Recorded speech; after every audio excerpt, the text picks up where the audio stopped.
kita malam ini afirmasi, imajinasi, visualisasi dalam Islam. Ketika saya mau memberikan motivasi kepada seseorang, maka saya katakan, Anda sukses. Saya melihat Anda sebagai seorang yang berhasil. Maka itu yang disebut dengan afirmasi. Kata-kata positif. Pembahasan pertama, ya, apa itu afirmasi? Kata-kata positif, penegasan kepada diri, sehingga ditangkap oleh otak, dan otak akan mengirimkan pesan itu kepada mata, kepada telinga, kepada tangan, kepada kaki, sehingga dia akan berbuat, melakukan sesuatu. Itulah afirmasi. Jadi kenapa kita melakukan sesuatu? Yang melakukan sesuatu ini badan, karena ada perintah dari otak. Kenapa otak menerima perintah? Ya karena afirmasi itu. Kamu sukses. Kalau sukses berarti bangun pagi. Maka kata otak, bangun pagi. Nah, ini afirmasi. Nah, adakah afirmasi itu dalam Islam? Surat Al-Anbiya 87. Pembahasan kedua. Surat Al-Anbiya 87. Ketika sedang berada di dalam perut ikan, di tengah malam, di dalam samudra, saat itu kita akan berada pada putus asa yang paling tinggi. Kalau putus asanya di sini, di dunia ini masih terang. 3 keputusasaan. Di dalam perut ikan, di dalam laut, di dalam malam. Saat itu Allah mengajarkan engkau berafirmasi, la ilaha illa anta subhanaka inni kuntu minaz zalimin. Tidak ada Tuhan selain engkau, engkau maha suci. Yang lain ini enggak ada ini. Yang ada hanya engkau. Engkau maha suci. Kalau ada orang mengatakan, apa dia bisa menolong aku? Engkau maha suci dari sifat kekurangan. Engkau sangat bisa menolong aku. Inni kuntu minaz zalimin. Akulah yang salah. Jatuhkan diri, sucikan dia. Maka bangkit semangat. Jadi kalau bingung mau mengucapkan apa, saya sukses, saya berhasil, saya, ya enggak salah. La ilaha illa anta subhanaka inni kuntu minaz zalimin. Jadi kita diajarkan begitu ada harapan. Yang paling mengerikan dalam hidup ini adalah ketika kita putus harapan, nggak ada harapan lagi, lemah, depresi, stres, puncaknya bunuh diri. Selagi masih ada harapan. Bedanya orang yang tidak bertuhan, afirmasinya itu dia buat-buat sendiri. Bisa orang agnostik, orang ateis itu semangat, tapi nanti pada akhirnya dia akan galau juga, karena dia bersandar pada dirinya sendiri. Ini beda afirmasi orang ateis dengan afirmasi orang yang percaya pada Allah. Bersandar kepada diri sendiri itu rapuh. Tapi kalau kita katakan, aku tidak ada, aku tidak punya kemampuan, yang punya kemampuan itu engkau. 2. Surat As-Saff 13. 3. Poin 3, surat As-Saff ayat 13. Nasrum minallah wa fathun qarib. Dalam keadaan kalah, sulit, lemah, maka Allah mengajarkan kita mengafirmasi kata-kata positif, pancing otak. Otak akan memerintahkan seluruh anggota tubuh. Nasrum minallah, pertolongan datang dari Allah. Wa fathun qarib, kemenangan sudah dekat. Gimana nih Panglima? Nampaknya kita akan tumbang. Nasrum minallah wa fathun qarib, pertolongan datang dari Allah.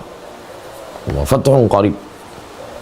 Kapten kapal, panglima perang, nakhoda, kepala rumah tangga, dia mesti membangkitkan semangat untuk anggotanya. Nasrum minallah wa fathun qarib. 4. Surat Ali Imran 173. Tidak ada satupun yang bisa menolong menghadapi penguasa yang zalim Namrus dengan bala tentaranya, lengkap dengan api unggunnya. Ketika itu Allah mengajarkan kita mengafirmasi diri, hasbunallah wa ni'mal wakil. Hasbunallah, cukup Allah, wa ni'mal wakil. Maka menghadapi orang yang down, orang yang putus asa, orang yang kehilangan semangat, nasrum minallah wa fathun qarib. Hasbunallah wa ni'mal wakil. Masuk ke telinganya, ditangkap oleh otaknya, otak memerintahkan ke seluruh anggota tubuhnya, bangkit semangat. Jadi Islam itu rasional, mau diteliti secara psikologis, mau diteliti secara ilmu apapun, ilmu motivasi. Hasbunallah wa ni'mal wakil. 5. At-Taubah 40.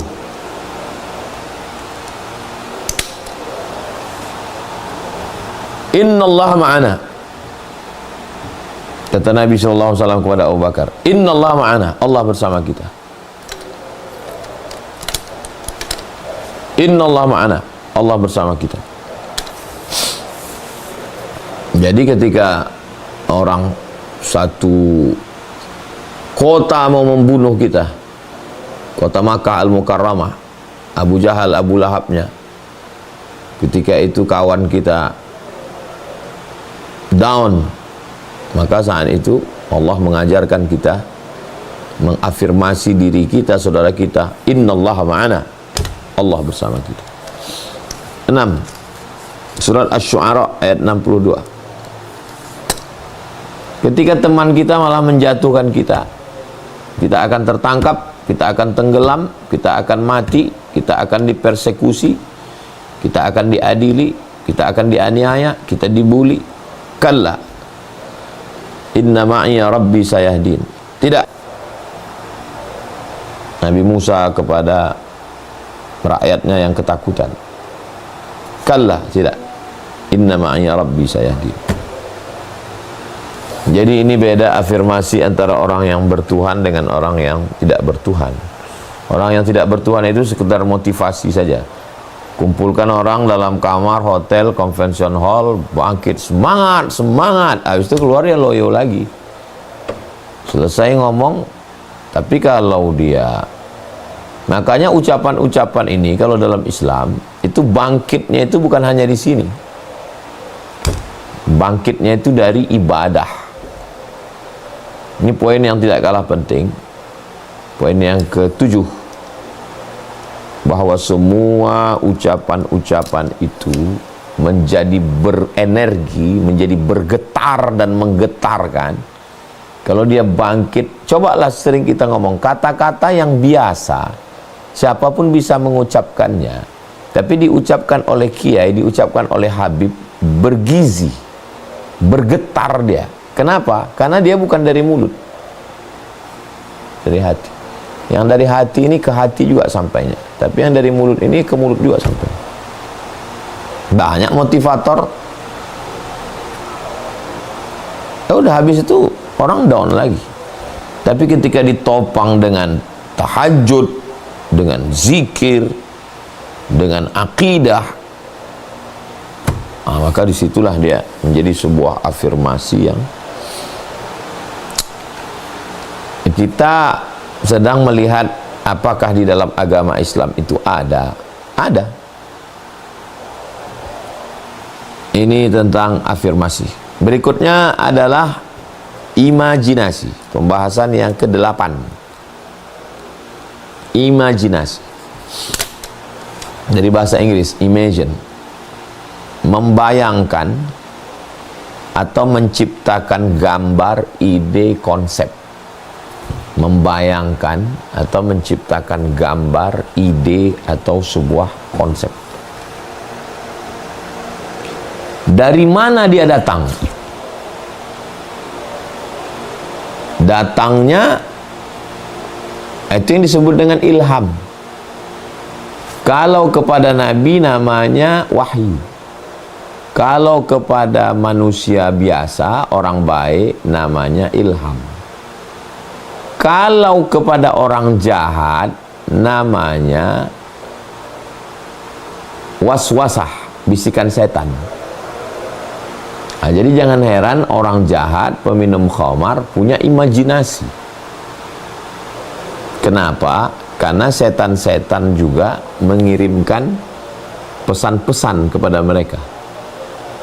Kok dia minum khamar, mabuk, sakau, kok imajinasinya ketika kami sedang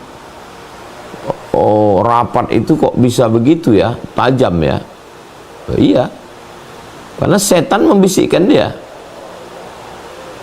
Nanti cara mengalahkan ini harus kita gunakan begini. Lawan-lawan kita ini punya catatan dosa-dosa. Ini dosanya korupsi kayu, ini dosanya korupsi impor, ini dosanya korupsi ini. Maka kita panggil dia. Ini buku catatan dosamu. Kalau kau ngelawan macam-macam, habis. Itu dari mana ide itu datang? Itu imajinasi itu. Membayangkan, menciptakan gambar, ide, konsep dari setan.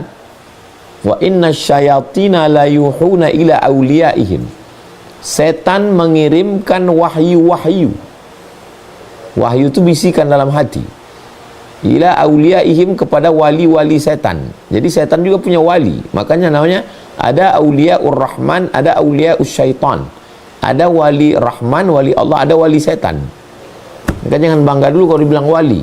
Aku nengok kau ni, ide-ide kau mantap sekali, kayaknya kau ni wali nih. Iya, wali setan. Idenya cemerlang semua.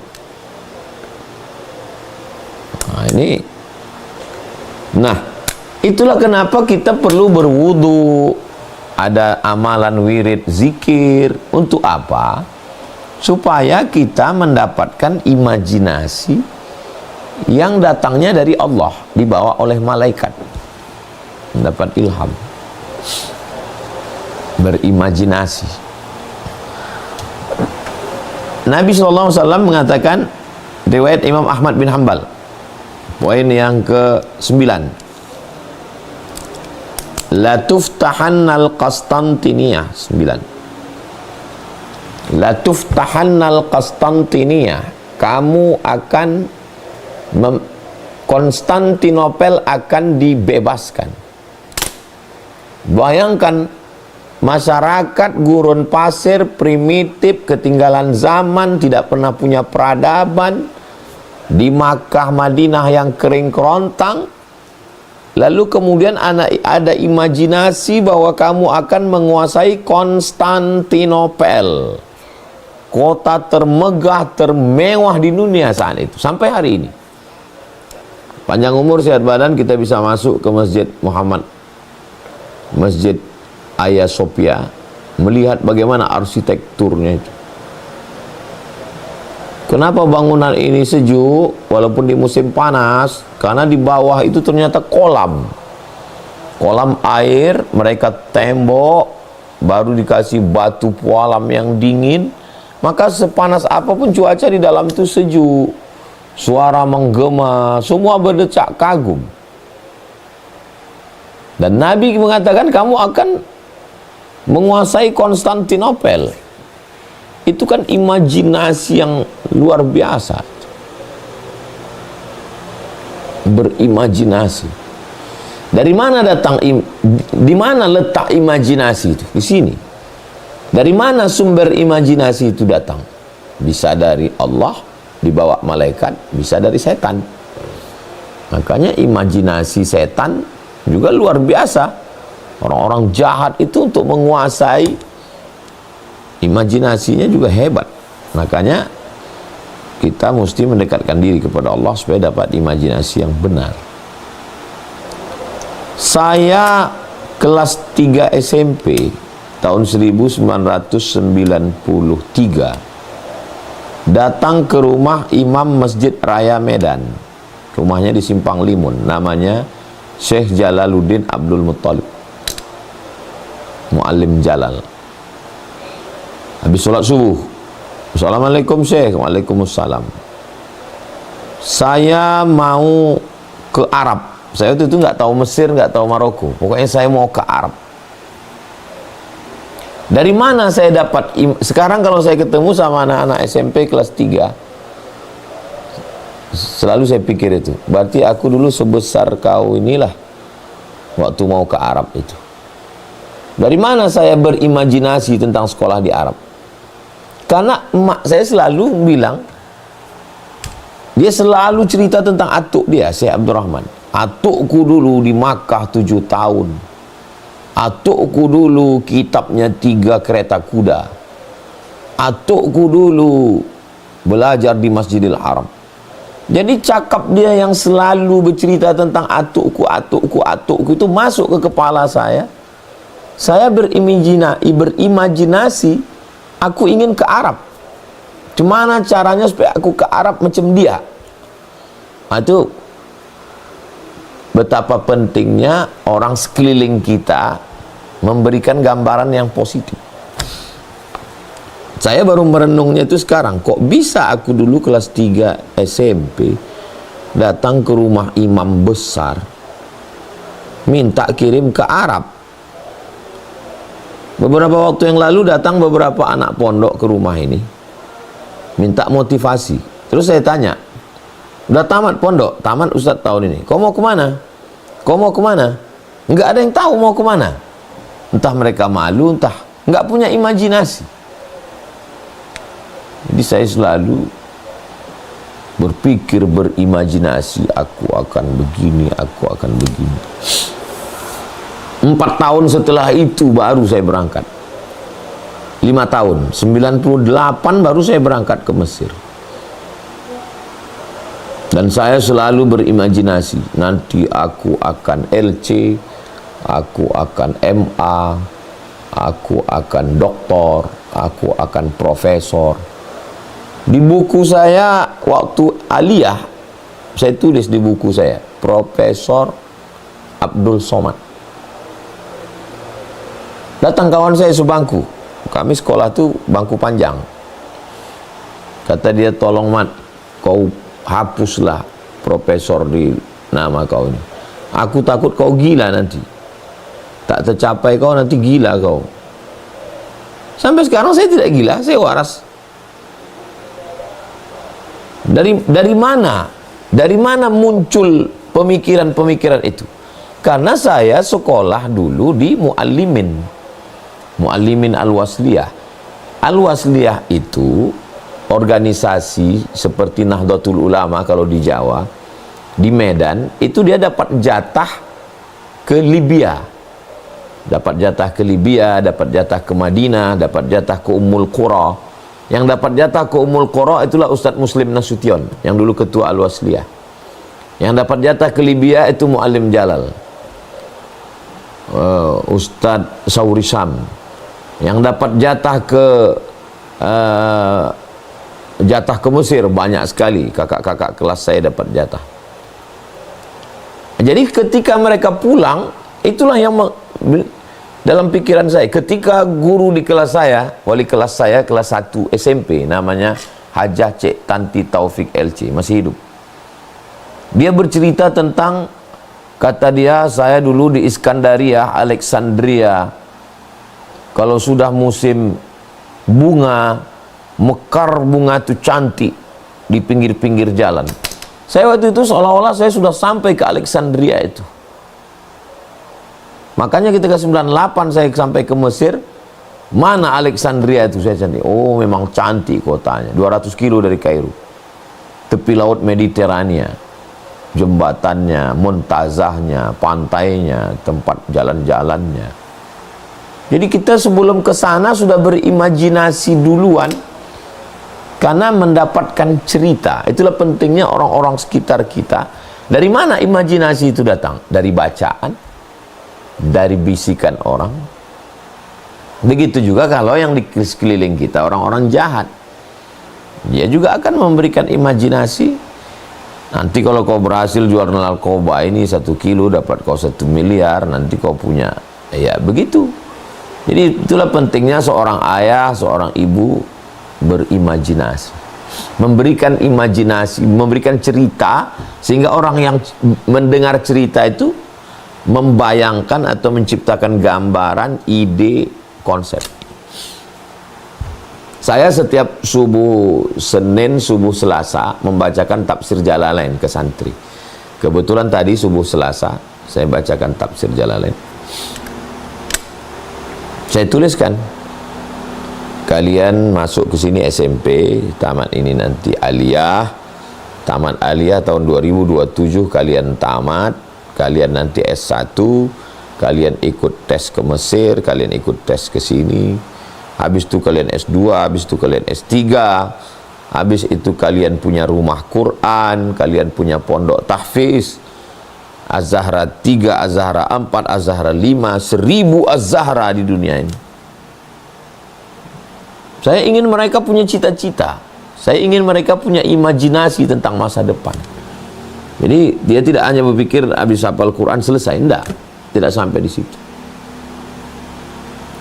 Saya menulis di laptop saya dulu sekitar 5-6 tahun yang lalu, 10 tahun yang lalu. Sudah ada saya tulis situ. 2015, 2016, 2017. Di kamar saya waktu di Maroko, waktu di Mesir di kamar saya gunting itu gambar pintu gerbang Maroko, saya tempel. Ini kepala saya tidur, di bagian kaki saya, pokoknya saya mau tidur, saya melihat gerbang Maroko. Nanti aku mesti ke Maroko. Dari mana datang imajinasi itu? Karena kakak kelas saya sedang di Maroko, aku mesti ikut dia. Nah, jadi selalu punya imajinasi. Salahkah berimajinasi itu? Enggak. Nabi SAW 3 yang akan kalian rebut. Kalian akan menguasai Yaman, kalian akan menguasai Syam, kalian akan menguasai Rom. Imajinasi. Tentu Nabi imajinasinya tidak, karena dia Nabi, wa ma yantiqu anil hawa, dia tidak bicara mengikut hawa nafsunya. In huwa illa wahyun yuha, itu adalah wahyu dari Allah Subhanahu wa ta'ala. Berikutnya yang ketiga adalah visualisasi. Poin yang ke-10. Apa itu visualisasi? Mengungkapkan gagasan, imajinasi yang masih abstrak tadi diungkapkan dalam bentuk gagasan, gambar, tulisan. Diungkapkan dia dalam bentuk alam nyata. Adakah itu? Bisa dilihat dalam surat Ibrahim ayat 24. Poin yang ke-11. Contohnya dalam surat Ibrahim ayat 24. A'udzubillahi minasyaitonirrajim. Alam tara kaifa daraballahu mathala. Apakah kamu tidak melihat bagaimana Allah memberikan perumpamaan? Kalimatan thayyibatan. Kalimat la ilaha illallah, kasyajaratin thayyibatin.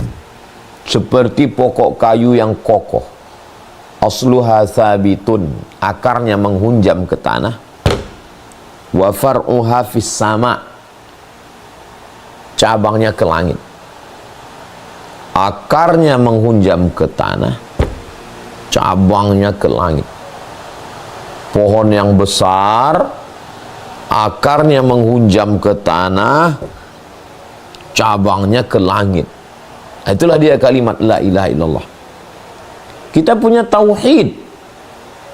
Bagi sebagian orang tauhid itu apa sih tauhid? Tauhid itu benda apa? Ayam, terbayang ayam. Gajah, terbayang gajah. Gajah besar, ayam kecil. Tapi ketika tauhid, apa tauhid? Visualisasinya apa? Tauhid itu kasyajaratin thayyibatin, pokok kayu yang besar. Siapa yang pernah pergi mengambil madu, kayu tualang, 5 orang kami memeluknya, baru nyambung tangan kami. Asluha thabitun, akarnya menghunjam ke tanah, wa far'uha fis sama, pucuk rantingnya ke langit. Itulah tauhid. Nah, bagaimana mengungkapkan itu? memvisualisasikannya. 12. Makanya ada dalam Al-Quran itu ada buku judulnya Al-Amthal fil Quran, perumpamaan-perumpamaan dalam Al-Quran. Siapa yang bersedekah pahalanya banyak. Banyak. Terus gimana mengungkapkan, memvisualisasikan banyak itu gimana? Lihat surat Al-Baqarah 261. Kamathali habbah, satu biji, ambatat sab'a sanabil, tumbuh 7 cabang, wa fi kulli sumbulatin mi'atu habbah, satu cabang ada 100, 200, 300, 400, 500, 600, 700. Wallahu yudha'ifu liman yasha'. Allah lipat gandakan lebih banyak lagi daripada itu. Wallahu wasi'un alim. Allah itu maha luas karunia-Nya.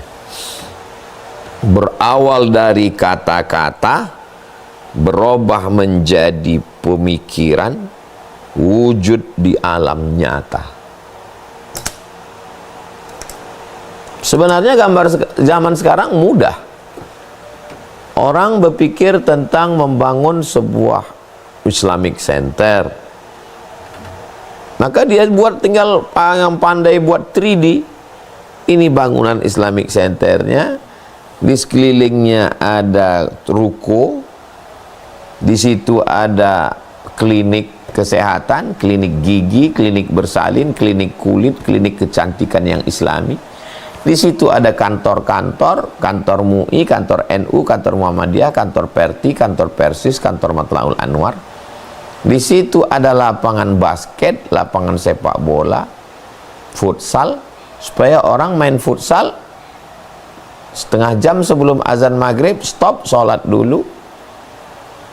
Lalu kemudian di situ ada tempat convention hall pernikahan, supaya acara walimahnya IO-nya itu Islami, jangan lagi musik pakaian jahiliyah. Di situ ada UMKM, sehingga orang-orang yang tidak punya toko dia bisa letakkan barang, keripik, kerupuk, peyek, bumbu pecal, madu, semua kerajinan, sehingga muncullah satu masjid paripurna. Nah, memvisualisasikannya di alam nyata, ya beberapa pakar menggambar, maka dipresentasikanlah ini kepada gubernur, wali kota, bupati. Bapak akan meninggalkan apa nanti kalau sudah selesai jabatan ini? 5 tahun ini mau buat apa? Oh, ternyata kami bisa buat ini ya, Islamic Center. Iya, langkah pertamanya bebaskan tanahnya dulu. Setelah tanah dibebaskan, apakah akadnya wakaf atau dibeli Pemda atau masyarakat menghibahkan? Setelah itu baru bangunan. Terus nanti kalau bangunan selesai, yang ngajar siapa? Kirim anak-anaknya. Anak-anak sekarang yang berprestasi hafal Quran kirim ke Mesir, kirim ke Yaman, ke Ahqaf. 4 tahun pulang. Mereka yang akan ini. Buat kampusnya di kota strategis. Kenapa? Supaya pagi orang jam 7 datang pick up, meletakkan anaknya, masuk kantor, suami kerja, istri kerja, sore jam 5 ambil anak, bawa pulang. Sampai rumah capek, tidur. Siang full belajar. Sehingga pendidikannya dapat, ekonominya dapat, kekuasaannya dapat. 5 tahun ke depan mau kampanye udah ada bahan, nggak bohong-bohong lagi, nggak cerita jalan belobang, nggak nyerang-nyerang orang, cerita bagaimana prestasi. Ini sebagai satu sampel contoh real di alam nyata.